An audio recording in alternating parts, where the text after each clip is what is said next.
Your participation in this interview is voluntary and is for educational purposes. If you agree to give an interview, please state so. I agree. Good evening. In 2020, you were diagnosed with eczema. Can you please tell me what happened and what treatment was involved? Yeah, so it was actually a surprise to me to even have anything going wrong with my skin back then. Um, yeah, in 2020, I was 30 years old, so I'd gone my whole life with really no skin problems whatsoever.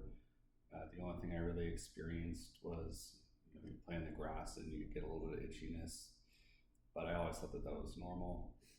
Um, but yeah, in 2020, I first started to notice kind of hive breakouts in my elbow pits, kind of behind, like on the tricep, and even behind my knees. And that was the first sign. The itchiness was more of a nuisance than anything else when it started. And from there, it just kind of spread more and more and more over the course of, I would say, months. Yeah, maybe up to a half a year, let's say, so 6 months.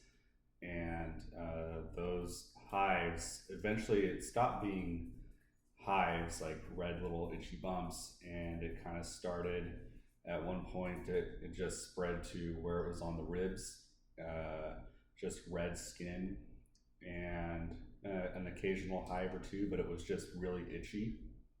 And then it kind of migrated down to my thighs, and the first time I ever experienced something which made me pause and say, hey, I got to go to a doctor for this, is it spread all over my thighs, and I could not sleep. It was that itchy, and my thighs were very red.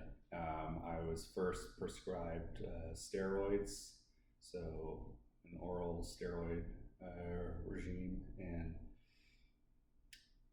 yeah, that went on for the course of months, actually, where I would take the steroids and then I would ramp down the steroids, and at some point on the ramp down, I would start to see the eczema coming back. If you could call it eczema, I'm not, I guess it is. But once I stopped taking the steroids, it would flare up again. And we tried various things in which, we tried various lotions. Over time, we were prescribed steroid creams and applied those. And I guess, put everything in a nutshell of my experience, the steroids always helped temporarily, but the creams, which were okay, but really what was helping was taking the oral medication. Now at the same time, I always felt uncomfortable with that based on what you read for steroids, but eventually I had a breakout that was so bad, and I got to a couple of these types of breakouts in which my whole body, literally from neck, you could see it in my face too, it was red face, but my face didn't itch per se, it was just kind of on the red side, but from my neck down, it looked like I had a bad sunburn, just like a regular bad sunburn, but yeah, all the way down to my ankles, I was just completely red. And I went to urgent care, which then I was transferred to a hospital. It was kind of a mysterious thing that happened to me, but what really helped calm everything down, and I'm still on this medication to this day, is Dupixent. So Dupixent really helped.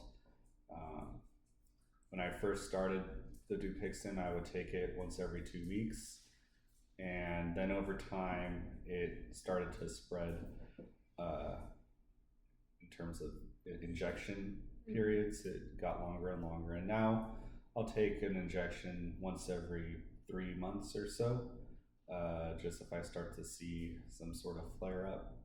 But as to what causes it, I still don't know. The doctors never were able to tell me. during the mysterious time before taking Dupixent and before going to the hospital, we tried to brainstorm and really think, but could never put our thumb on anything. Wow, that sounds really stressful and painful. Mm. I'm sure that was a difficult time period in your life. Yeah. So you kind of hinted on it when you were telling me the history of your diagnosis, but what worries or frightens you the most with your eczema diagnosis? The mystery behind it all, not knowing what actually triggers my eczema is the most troublesome thing. I had more worries back then before getting on Dupixent, because at that point, it always just felt like, well, the second I get off these steroids, whatever this mysterious thing is that's come into my life for the first time in 30 years is just going to cause the flare up, and I live with dogs, and, thought, oh, is it the dogs? Is it some sort of detergent? Is it some sort of food? Almost anything that you could think of, we tried to think of that could be the trigger of this eczema. And that was the most frustrating. The worry came from that unknown, and lots of stress went into, well, is this going to be my life now? Is it just going to be on and off steroids? Reading about the negative effects of long-term steroid use was stressful mentally.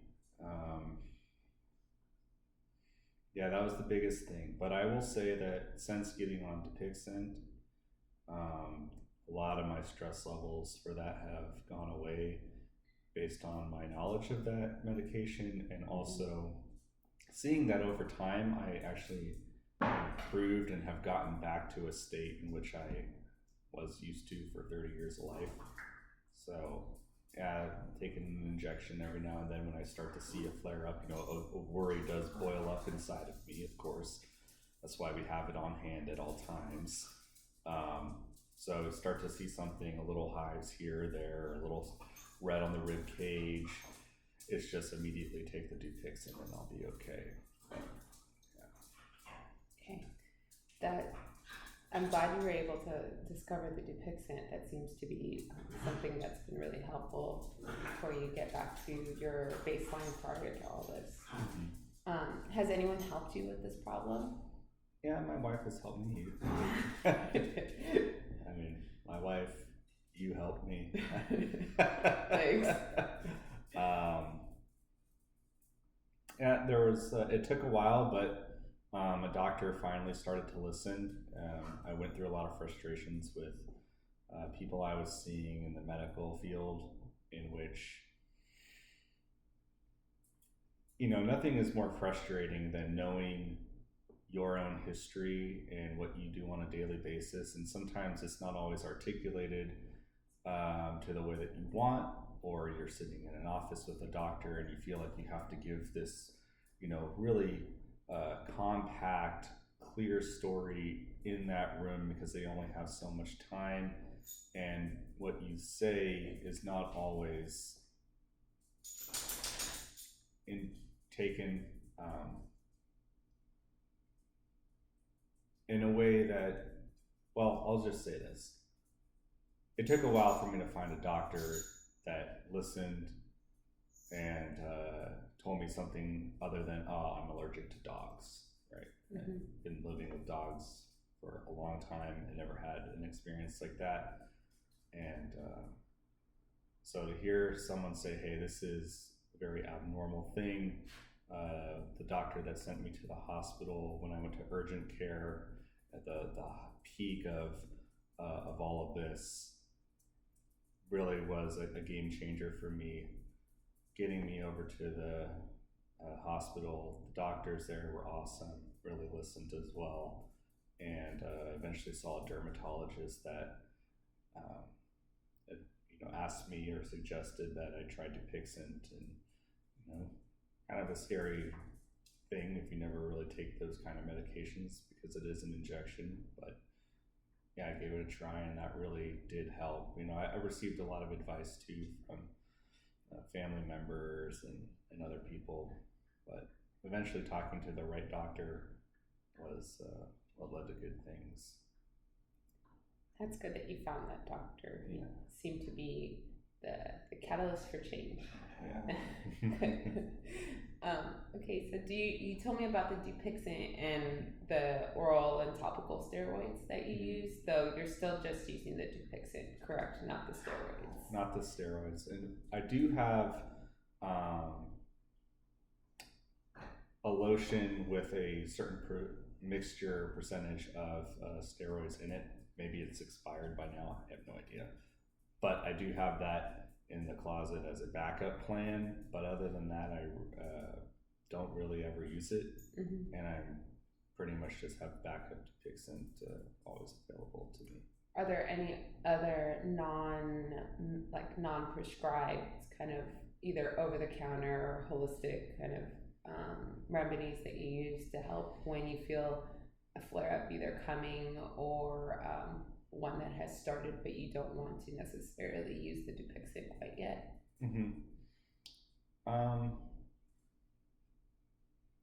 Not really, actually. We have a lotion that I trust in the bathroom, and if I see my face get sort of red, I will use that. But when it comes to applying either some sort of ointment or oil or lotion, anything like that, that would go on the skin, I just had really hit or miss inconclusive results in the past, and kind of still the same story with those. I just don't really try them anymore. At times I felt like I saw good results with a certain thing and then tried it again and didn't get those results. So if it was a science experiment, and I'm a scientist myself, so it just always seemed like I couldn't repeat the results and it was always inconclusive. The only thing that really has been proven to me to work is the Dupixent. It almost immediately starts making me feel better the second I do the injection, within an hour. Yeah. Oh wow, that's great. Okay, and then our last question, do your symptoms, you did say how when your flare-up was really bad and you had that full body flare-up, that pretty much just your cannot think of the word right now, but your quality of life was down because you weren't sleeping, and you were just constantly itching and thinking about the itching. But now, how do you feel like those have those issues been resolved in regards to sleeping due to like the eczema itching or like the feeling of a flare-up coming on? Are you still able to? Yeah, most all of my symptoms are under control now. At the when it was ramping up and at the peak of it all, absolutely could not sleep, could not get any quality sleep. I was constantly itchy. Certain areas were more itchy than others. Of course, you have the back of the knees that were constantly itching, tricep area and in your elbow pits, even on my neck, actually right here. That would drive me crazy. More so than any other area. The rib cage was also itchy, but you could kind of, for me, this neck itch right here prevented me from sleeping. I also got a lot of gunk in my eyes, which probably led to this whole thing of allergy-based eczema, talking about the skin, because it would get in my eyes where I would have essentially allergy-based pink eye, conjunctivitis. Yeah, conjunctivitis, and that also was a significant contributor to a low quality of life at the time. It always felt like I had grit or sand way up there in my eyes, like in the upper eyelids, that if you could just stick sand all the way to the back of your skull. And it kind of was a snowball effect in which you shouldn't try to take that out, but if you leave it in, it takes so long for it to naturally come out and heal that your eye was in a really uncomfortable position with my eyes. They were constantly red, it just was, it was difficult. Yeah. I'm sorry, but it sounds like those are all now back to normal, so that's good. Yeah. And I truly appreciate you sitting down and talking with me and doing this interview with me. Oh, you're welcome. Absolutely.